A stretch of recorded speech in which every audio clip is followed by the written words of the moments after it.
नमस्कार दोस्तों, आप सभी का स्वागत है हमारे चैनल स्वन्य भक्ति संग्रह में। यहाँ हम धर्म, व्रत कथा, पूजा पाठ, स्वास्थ्य और जीवन से जुड़ी महत्वपूर्ण जानकारी सरल और सच्चे रूप में आपके साथ साझा करते हैं। हमारे उद्देश्य है कि आप तक सभी जानकारी सही से पहुँचे और जीवन में सुख शांति और सकारात्मकता बनी रहे। अगर आपको ऐसी ही उपयोगी जानकारी पसंद हो तो हमारे साथ जुड़े रहें। धन्यवाद।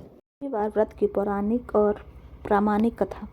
रविवार व्रत की पौराणिक कथा के अनुसार प्राचीन काल में एक बुढ़िया रहती थी। वह नियमित रूप से रविवार का व्रत करती थी। रविवार के दिन सूर्योदय से पहले उठकर बुढ़िया स्नान आदि से निर्वृत्त होकर आंगन को गोबर से लीपकर स्वच्छ करती। उसके बाद सूर्य भगवान की पूजा करते हुए रविवार व्रत तथा सूर्य भगवान का भोग लगाकर दिन में एक समय भोजन करती। सूर्य भगवान की अनुकंपा से बुढ़िया को किसी प्रकार की चिंता एवं कष्ट नहीं थे। धीरे धीरे उसका घर धन धान्य से भर रहा था। उस बुढ़िया को सुखी होते देख उसकी पड़ोसन उसे जलने लगी। बुढ़िया ने कोई गाय नहीं पाल रखी थी, अतः वह अपनी पड़ोसन के आंगन में बंधी गाय का गोबर लाती थी। पड़ोसन ने कुछ सोचकर अपनी गाय को घर के भीतर बांध दिया। रविवार को गोबर न मिलने से बुढ़िया अपना आंगन नहीं लीप सकी। आंगन न लीप पाने के कारण उस बुढ़िया ने सूर्य भगवान को भोग नहीं लगाया और उस दिन स्वयं भी भोजन नहीं किया। सूर्यास्त होने पर बुढ़िया भूखी प्यासी सो गई। प्रातःकाल सूर्योदय से पूर्व उस बुढ़िया की आंखें खुली तो वह अपने घर के आंगन में सुंदर गाय और बछड़े को देखकर हैरान हो गई।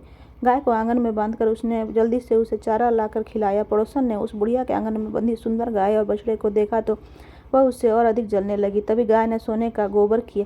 गोबर को देखते ही पड़ोसन की आंखें फट गई। पड़ोसन ने उस बुढ़िया को आसपास न पाकर तुरंत उस गोबर को उठाया और अपने घर ले गई तथा अपनी गाय का गोबर वहां आई। सोने के गोबर से पड़ोसन कुछ ही दिनों में धनवान हो गई। गाय प्रतिदिन सूर्योदय से पूर्व सोने का गोबर किया करती थी और बुढ़िया के उठने के पहले पड़ोसन उस गोबर को उठाकर ले जाती थी। बहुत दिनों तक बुढ़िया को सोने के गोबर के बारे में कुछ पता नहीं था। बुढ़िया पहले की तरह हर रविवार को भगवान सूर्यदेव का व्रत करती और कथा सुनती, लेकिन सूर्य भगवान को जब पड़ोसन की चालाकी का पता चला तो उन्होंने तेज आंधी चलाई। आंधी का प्रकोप देखकर बुढ़िया ने गाय को घर के भीतर बांध दिया। सुबह उठकर बुढ़िया ने सोने का गोबर देखा, उसे बहुत आश्चर्य हुआ। उस दिन के बाद बुढ़िया गाय को घर के भीतर बांधने लगी। सोने के गोबर से बुढ़िया कुछ ही दिन में बहुत धनवान हो गई।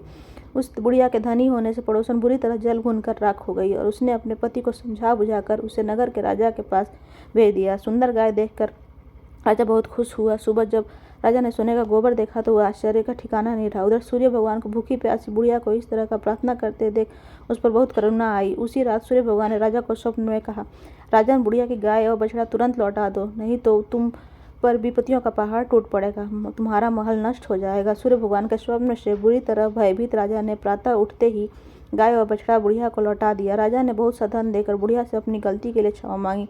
राजा ने पड़ोसन और उसके पति को उनकी इस दुष्टता के लिए दंड दिया। फिर राजा ने पूरे राज्य में घोषणा कराई कि सभी स्त्री पुरुष रविवार का व्रत किया करें। रविवार का व्रत करने से सभी लोगों के धन धान्य भर जाते हैं। राजत्व में चारों ओर खुशहालियां छा गई। स्त्री पुरुष सुखी जीवन यापन करने लगे तथा सभी लोगों के शारीरिक कष्ट भी दूर हो गए। बोलो भगवान की जय।